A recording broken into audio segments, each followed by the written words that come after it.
Building को दिखाया जाता है जिस पर एक लड़का खड़ा था। उसकी हालत बहुत खराब होती है। ऐसा लग रहा था कि वो अभी भी होश होकर नीचे गिर जाएगा। जैसे ही वो नीचे गिरने वाला था, यहीं पर सीन कट होता है, जिसके बाद हमें एक प्रोफेसर दिखाई जाती है जो कि अपने स्टूडेंट्स को लेक्चर दे रही थी इंसोम्निया के बारे में, जो कि कैसी बीमारी है जिसमें इंसान 1 घंटे भी ठीक तरह से सो नहीं पाता। प्रोफेसर कहती है मुझे भी पहले ये बीमारी थी, मैं भी ठीक तरह से सो नहीं पाती थी। यहीं पर कुछ और स्टूडेंट्स थे जो प्रोफेसर को बताते हैं कि हमें भी इंसोम्निया जैसी बीमारी है। तभी एक लड़की जिसका नाम जेन होता है वो बताती है कि मुझे तो कभी कभी 3 दिन तक नींद नहीं आती। जेन के मॉम डैड नहीं थे, वो अपनी छोटी बहन और नानी के साथ रहती है। वो देर रात तक पढ़ती थी, बार बार अपने घर के दरवाजे के लॉक को चेक करना कि वो सही तरह से बंद है या नहीं। उसका एक छोटा सा रेस्टोरेंट भी था जिसके लिए 4 बजे से ही वो खाना बनाना शुरू कर दिया करती थी। अब जेन जो कि देर रात तक जागा करती थी। एक रात उसकी बहन घर नहीं आती। जब वो सुबह अपने घर पहुंचती है तो जेन अपनी बहन पर बहुत गुस्सा थी। वो उससे पूछती है कि तुम देर रात तक घर से बाहर क्यों थी और अब कहां से आई हो। उसकी बहन उसे कोई जवाब नहीं देती और अंदर चली जाती है। तभी उसे बैंक से एक लेटर मिलता है कि उसे जल्द से जल्द अपना लोन कर्जा पूरा अदा करना होगा। जेन परेशान हो जाती है। वो सोचती है कि इतनी जल्दी वो ये सब कैसे करेगी। उसे अब पढ़ाई छोड़कर कोई नौकरी करनी थी। वो इस बारे में अपनी प्रोफेसर से भी बात करने चाहती है। ये वही प्रोफेसर थी जो हमने कहानी के शुरू में इंसोम्निया के बारे में लेक्चर देते हुए देखी थी। वो कहती है जेन मुझे तो लगता है कि तुम जैसे स्टूडेंट को पढ़ाई नहीं छोड़नी चाहिए, क्योंकि जेन पढ़ाई में बहुत अच्छी थी। हाँ, अगर तुम चाहो तो पार्ट टाइम लैब में जॉब कर सकती हो, मगर उन पैसों से भी तुम लोन पूरा नहीं अदा कर सकती। वो जेन को एक जर्मन लैब का कार्ड देती है। कहती है ये कंपनी तुम्हारी जैसी मरीजों पर रिसर्च कर रही है, यानी कि इंसोम्निया जिन लोगों को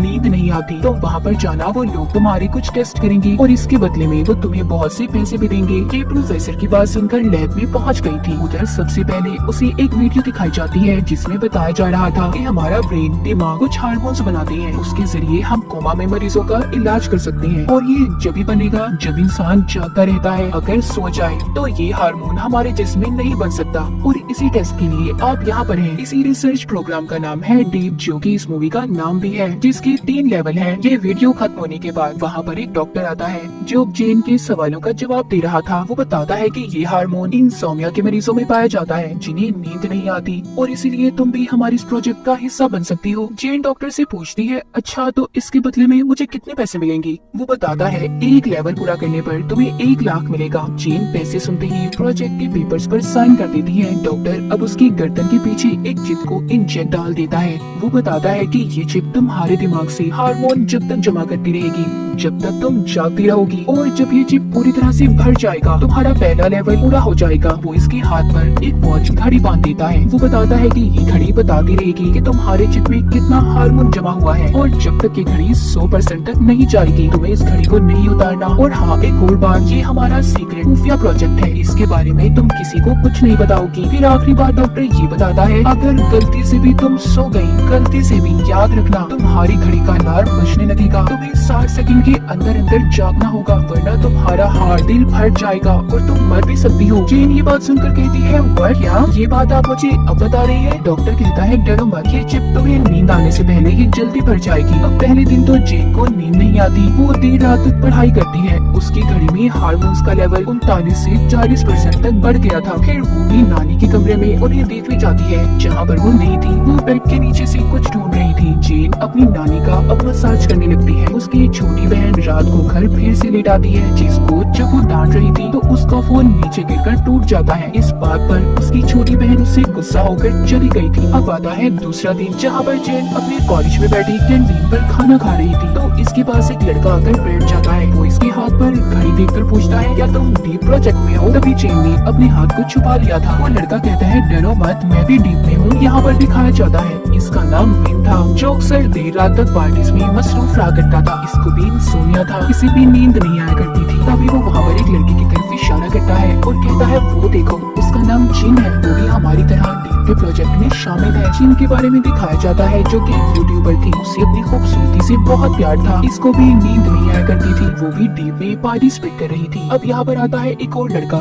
जो विन का दोस्त था। ये एक गेमर होता है जो सारी रात भी गेम खेलकर थकता नहीं था। इसको भी नींद न आने की बीमारी थी। यहाँ पर अब ये चारों अपने बारे में एक दूसरे को बताते हैं। इनमें से विन का दोस्त कहता है कि अगर हम सो गए तो हमारी मौत हो सकती है। जेन कहती है हमें नींद नहीं आ सकता। हमारी तरह इंसोम्निया के मरीज नींद तो हमारी करीब नहीं आती। फिर यहाँ पर ये बातें करते हैं और बहुत ज्यादा खुश भी थे कि पहला लेवल पूरा करने के बाद इन्हें बहुत से पैसे मिलेंगे। ये एक दूसरे का नंबर भी लेते हैं। 3 दिन के अंदर अंदर इन चारों ने 100% पूरा कर लिया था, यानी कि पहला लेवल पूरा हो चुका था। सभी बहुत खुश थे। अब ये उस डॉक्टर के पास जाकर अपने अपने पैसे ले लेते हैं। इतने सारे पैसे इन्होंने पहली बार देखे थे। समझ नहीं आ रहा था कि वो इन पैसों का क्या करते। विन का दोस्त तो गेमिंग गैजेट खरीद लेता है तो जिन महंगा सा फिशिंग करवाती है, जबकि विन ने महंगी सी घड़ी खरीद ली थी। वो वहाँ पर एक बाइक भी देखता है और सोचता है कि काश ये भी मेरे पास होती। उधर जिन ने अपने बैंक के लोन का कुछ हिस्सा अदा कर दिया था। वो वहाँ पर एक महंगा सा फोन भी देखती है तो उसे अपनी बहन की याद आती है जिसका फोन टूट चुका था।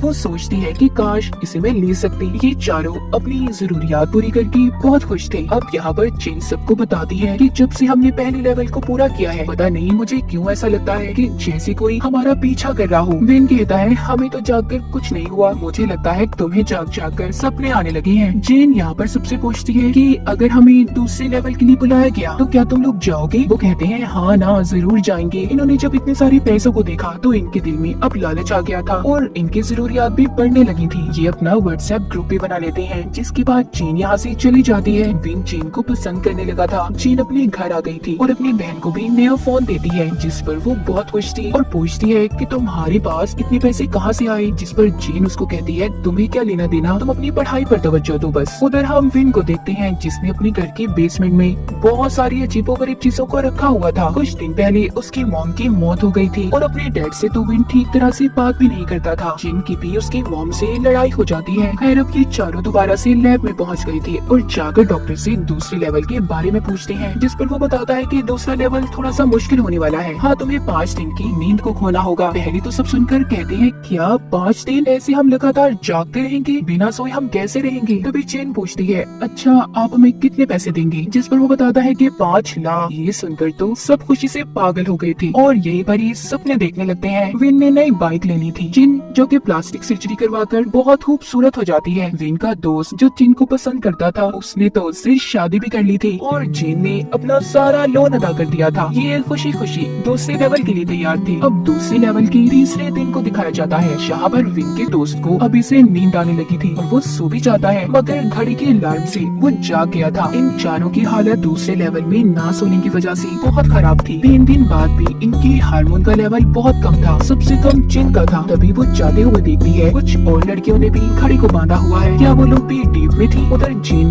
जो अपने घर पर थी उसकी हालत भी खराब थी। उसकी बहन बेटी गिटार बजा रही होती है तो उसे उस पर गुस्सा आता है, उसे जाने का कहती है। जिन की बहन उससे कह रही थी कि पता नहीं ना जाने तुम्हें क्या हो गया है, जब से तुम्हारे पास पैसे आए हैं तुम बदल सी गई हो। मगर ये सब कुछ तो जिन के साथ ना सोने की वजह से हो रहा था। जिन अपनी बहन की बातें सुनकर वहाँ से चली गई थी। तभी उसकी बहन उसके टेबल पर उसी जर्मन लैब की कार्ड को देखती है और अब अगले सीन में हमें दूसरे लेवल का चौथा दिन दिखाया जाता है, जब जिन और बाकी सभी लैब में एक लाश पर रिसर्च कर रही थी। दरअसल ये सभी मेडिकल के स्टूडेंट्स थे। तभी जिन को लगता है लाश बोल रही है। जब ये कपड़ा हटाकर देखती है तो इसे अपनी नानी का चेहरा नजर आता है, जिसे देखकर इसने चीख मार दी थी। ना सोने की वजह से जिन को अब हेलुसिनेशन होने लगी थी। जब ये चारों इकट्ठे बैठते हैं तो आपस में बातें करते हैं कि इतने दिन बाद भी इनकी घड़ी हार्मोन लेवल इतना कम बता रही है। यहाँ पर सिर्फ विन का ही हार्मोन लेवल ज्यादा था। जिन पूछती है क्या तुम वर्कआउट एक्सरसाइज वर्जिश वगैरह करते हो? विन कहता है हाँ मैं बास्केटबॉल खेलता हूँ। जिन कहती है इसका मतलब हमें अपने जिस्म को एक्टिव रखना होगा, जैसे हम खुद को जगा रहे हैं हमें अपने जिस्म को भी जगाना होगा। विन कहता है तो ये बात है, चलो हम ऐसा ही करते हैं। अब ये चारों खूब मौज मस्ती करते हैं, पार्टीज करते हैं, इन्हें बहुत मजा आ रहा था। यहाँ पर विन इन्हें एक ड्रग दिखाता है जिसे पीने से नींद नहीं आती। जिन पूछती है कि ये तुम्हें कहाँ से मिला? ये आम मार्केट में तो नहीं मिल सकता। विन कहता है हाँ मैं जानता हूँ, मैंने इसे लैब से चुराया है। जिन कहती है क्या तुम जानते हो? तुम्हें इस सिलसिले में पुलिस पकड़ कर ले जा सकती है। वो उससे कहता है डरो मत, ऐसा कुछ नहीं होता, एक तो तुम डरती बहुत हो। वो उसे जूस में मिक्स करता है। सबसे पहले वो खुद पी कर दिखाता है, देखो मुझे कुछ हुआ नहीं ना। अब वो भी तीनों अपने जूस में उस ड्रग को डालकर पी जाते हैं क्योंकि इन्हें जागना था। ये अब गाने लगाकर खूब मस्ती करते हैं। तभी जिन को न जाने क्या हो गया था, वो ज़ॉम्बी की तरह चलते हुए आगे जाकर खूब डांस करती है। दरअसल ये इनके साथ उस ड्रग की वजह से हो रहा था। इधर दूसरी तरफ जिन विन के दोस्त के कमरे में जाती है, जहाँ पर उसे अपनी ही आवाज आ रही थी। जब वो जाकर देखती है तो कंप्यूटर स्क्रीन पर उसकी वीडियो वीडियोस चल रही होती है। उसे यहाँ पर समझ आती है कि जो उसे लगता था कि कोई उसका पीछा कर रहा है वो कोई और नहीं बल्कि विन का दोस्त था, जिनको अब ये लगने लगा था कि ये कोई साइको लवर पागल आशिक है। ये सोच कर वो टेंशन में बेहोश हो जाती है। उसकी घड़ी का अलार्म भी बजने लगा था, तभी कमरे में बाकी तीनों भी आ जाते हैं। विन का दोस्त उसकी ऐसी हालत देखकर बहुत रोता है। वो कहता है ये सारी तैयारी तो मैंने बस इसलिए की थी कि मैं इसे बता सकूं कि मैं इसे कितना प्यार करता हूँ। जेन देखती है जिन को सांस आना बंद हो गया था। वो जल्दी से उसे CPR देती है, यानी कि वो उसे अपने मुंह से सांस दे रही थी। आखिर कुछ सेकंड में जिन को होश आ गया था। वो देखती है इसी दौरान उनकी घड़ियों पर हार्मोन्स का लेवल भी 100% हो जाता है, यानी कि इन्होंने दूसरे लेवल को पूरा कर लिया था। ये अधमरी हालत में अब डॉक्टर के पास जाते हैं और उससे कहते हैं कि हमारे पैसे दे दो। डॉक्टर कहता है वाह, तुमने तो दूसरा लेवल पार कर लिया जिसको आज तक कोई भी नहीं कर पाया। तुम लोग तीसरा लेवल भी कर सकते हो। वो कहते हैं नहीं,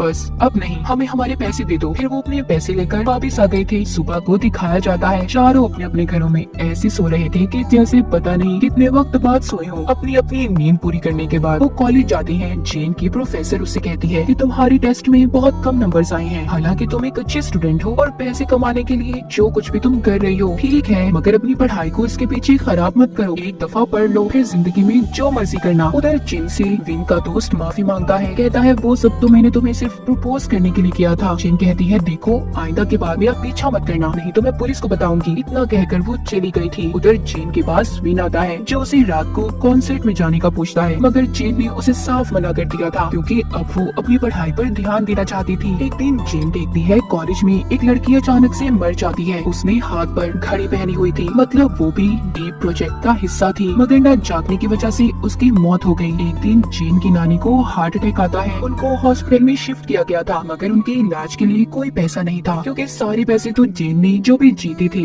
उसने उसे लोन अदा कर दिया। तभी उसकी बहन पैसे लेकर आती है। पैसों वाले पैकेट पर उसी कंपनी का लोगो था। वो अपनी बहन से पूछती है कि तुम्हारे पास ये पैसे कहाँ से आए। वो कहती है क्या तुम भी पैसे कमा सकती हो? मैं नहीं, जहाँ से तुम लाई थी वहीं से मैं ये पैसे लेकर आई हूँ। वो जब अपनी बहन की गर्दन को देखती है जिसके अंदर चिप इंजेक्ट थी, जिसके बाद उसकी बहन भी वहाँ से चली गई थी। जेन अपनी बहन के लिए बहुत परेशान थी। वो किसी भी तरह अपनी बहन को बचाना चाहती थी। वो उसे ढूंढने अब लैब में जाती है जहाँ पर डॉक्टर ने उसके गर्दन के पीछे तीसरे लेवल की चिप को डाल दिया था। वो कहता है अगर तुम और तुम्हारे दोस्त तीसरे लेवल के लिए मान जाते हैं तो मैं ये चिप तुम्हारी बहन की गर्दन से निकाल दूंगा। जीना बहुत परेशान थी। एक तरफ तो उसकी नानी हॉस्पिटल में होती है तो दूसरी तरफ उसकी बहन मौत के मुंह में थी। वो ये सब बातें अपने दोस्तों को बताती है। विन तो सुनकर फौरन मान गया था, मगर जिन और विन का दोस्त मना कर देते हैं। वो अपनी जान को खतरे में डालना नहीं चाहते थे। अब अगले दिन जीन, उसकी बहन और विन लैब में पहुंच गए थे तीसरे लेवल को पार करने के लिए। तभी यहाँ पर विन का दोस्त भी बैठा था। कहता है यार मैंने बहुत सोचा, पर दोस्ती के लिए मैं कुछ भी कर सकता हूँ। उधर जिन भी आ गई थी। अभी खुशी खुशी डॉक्टर के पास जाते हैं। यहाँ पर जिन से जिन पूछती है मैं जानती हूँ तुम्हारे पास कोई प्लान, कोई आइडिया होगा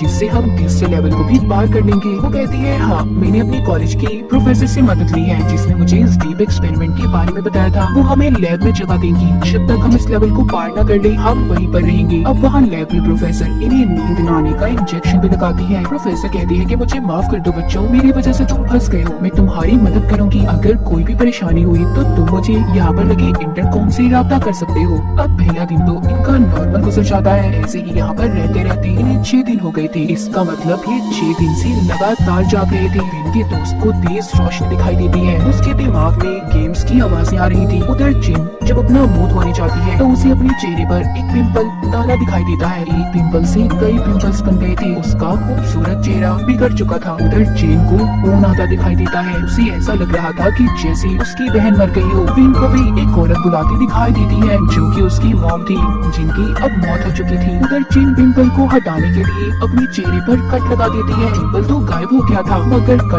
अब उसके चेहरे पर आ चुका था। वो इसे देखकर बहुत ज्यादा दुखी थी और गुस्से में बाहर आकर जिन से लड़ने लगती है। कहती है गलती मेरी थी जो मैंने तुम्हारी बहन की खातिर अपनी जान को खतरे में डाल दिया। उसका साथ इस बात में विन का दोस्त भी देता है जो उसे पसंद किया करता था और इसी बात पर विन की लड़ाई हो गई थी। जीन अब जल्दी से प्रोफेसर को बुलाने की कोशिश करती है मगर वो नहीं आती। जब वो बाहर जाकर देखती है तो उधर बड़ी सी स्क्रीन पर बहुत से कैमरास में इन्हें देखा जा रहा था। इन पर नजर रखी जा रही थी। ये काम कोई और नहीं बल्कि प्रोफेसर ही कर रही थी। जीन ये सब कुछ देखकर काफी हैरान होती है कि उनके साथ ये सब कुछ प्रोफेसर कर रही है। वो वहाँ पर उसी डॉक्टर की तस्वीर को भी देखती है जो इन पर रिसर्च कर रहा था, जिसने इनकी गर्दन पर चिप को भी डाला था। असल में वो कोई डॉक्टर नहीं था बल्कि प्रोफेसर का साथी था जो उसकी इस काम में मदद कर रहा था। सब जानने के बाद बाद जेन अपने दोस्तों के पास जाती है और उन्हें सब बताती है कि प्रोफेसर हमें इस्तेमाल कर रही है, ये सारा प्लान उनका है। सब पुलिस को फोन करने की कोशिश भी करते हैं। तभी उन्हें प्रोफेसर की आवाज आती है जो कह रही थी तुम्हारे फोन यहाँ पर काम नहीं करेंगे। सभी बहुत ज्यादा परेशान हो जाते हैं। 7वें दिन सबकी हालत अधमरी थी क्योंकि 1 हफ्ता हो गया था, ये लोग सोए नहीं थे। यहाँ पर जेन सभी कैमरास को तोड़ रही थी। विन बेहोश हो जाता है, उसे अपने सपने में अपनी मॉम नजर आ रही थी। तभी कुछ देर के बाद विन की घड़ी जब 0% होता है तो